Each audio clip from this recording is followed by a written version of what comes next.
Bon, coach Lamine, vous avez déjà parlé d'une première forme de rupture actée par le président qui démissionne de toutes ses fonctions politiques au sein de son parti.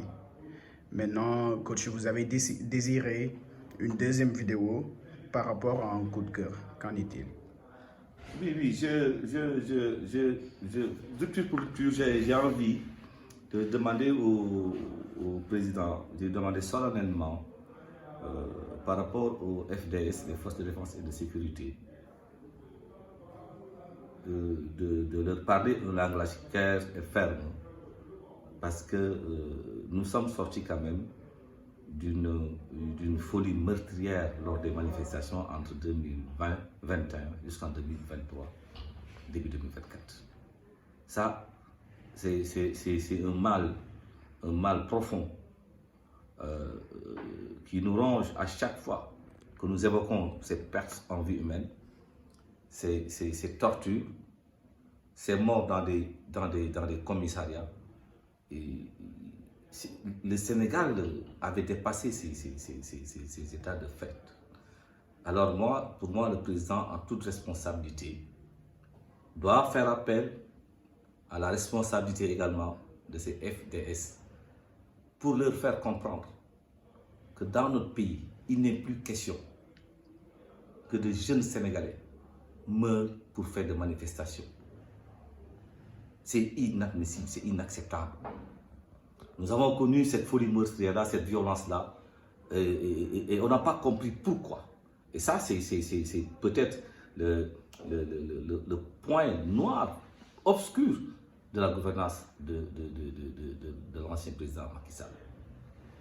Tous ces vies humaines perdues, tuées par balle, étudiants tués par balle, des jeunes, juste parce qu'ils ont envie de dire qu'ils ne sont pas d'accord et qu'ils sont tués. C'est inadmissible. Plus jamais cela. Et je crois que la même fermeté que le président a utilisée pour montrer qu'il fera ce qu'il a dit en termes d'engagement, il faudra également un langage clair face à son conseil de sécurité, qu'il interpelle directement ces hauts fonctionnaires, ces hauts gradés des FDS, pour leur faire comprendre que nous n'avons pas besoin de forces de défense et de sécurité violentes, répressives à outrance, sans mesure. C'est inadmissible. Aujourd'hui, on ne peut pas oublier tous ces morts-là. On ne peut pas oublier aujourd'hui ce dernier mort de Taya dans les commissariats de Pikine. Il faut mettre le doigt dans la plaie, mettre les pieds dans les plats. Ça ne doit plus arriver. Ça ne doit plus arriver. Et je pense que, au lieu de faire comme faisaient les anciens du pouvoir, oui, c'est vous qui sortez les enfants, mais, mais il faut que ces jeunes-là sortent pour montrer. Vous, qu'est-ce que vous voulez? Que les leaders se mettent dans la rue seuls à crier. Non, il faut qu'ils aient une assistance populaire. Les populations adhèrent à un discours, adhèrent à une envie, mais il faut que ces populations aient la possibilité de manifester en toute quiétude, sans violence, sans dégâts matériels également de la part de ces populations-là. Et la preuve, chaque fois qu'on a autorisé des marches, il n'y avait pas eu de casse. Zéro dégât. Mais chaque fois que les régimes, je ne sais pas cette mouche qui les piquait pour leur dire il ne faut pas de manifestation. Mais il faut que les gens sortent pour dire qu'ils ne sont pas d'accord.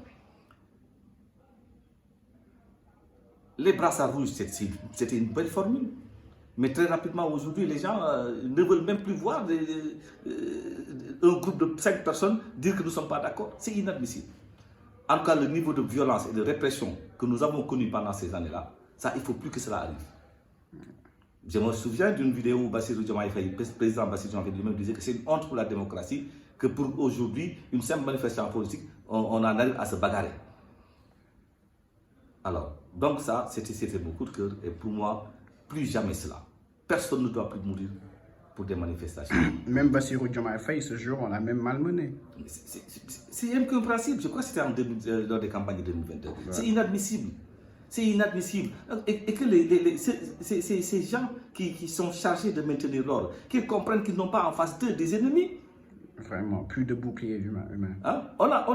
C'était la première fois et ça, moi j'accuse aussi la presse parce qu'ils n'insistent pas sur ces faits graves. Quand des FDS prennent un enfant comme bouclier humain, mais ça mérite de faire le tour du monde. Ça mérite de faire l'éditorial de toutes les unes des quotidiens. Pendant un mois d'ailleurs. C'est grave. Ouais. Ça, c'était vraiment mon coup de cœur. Et je pense qu'aujourd'hui, dans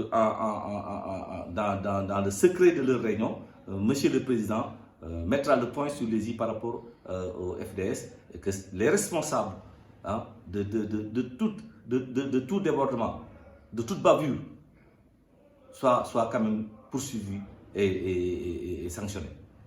Et sanctionnés à la mesure de ces... Parce qu'aujourd'hui, quand le dernier en date, Taya de Pékin, je me suis dit, mais comment on peut violenter quelqu'un, le battre à mort et être tranquille?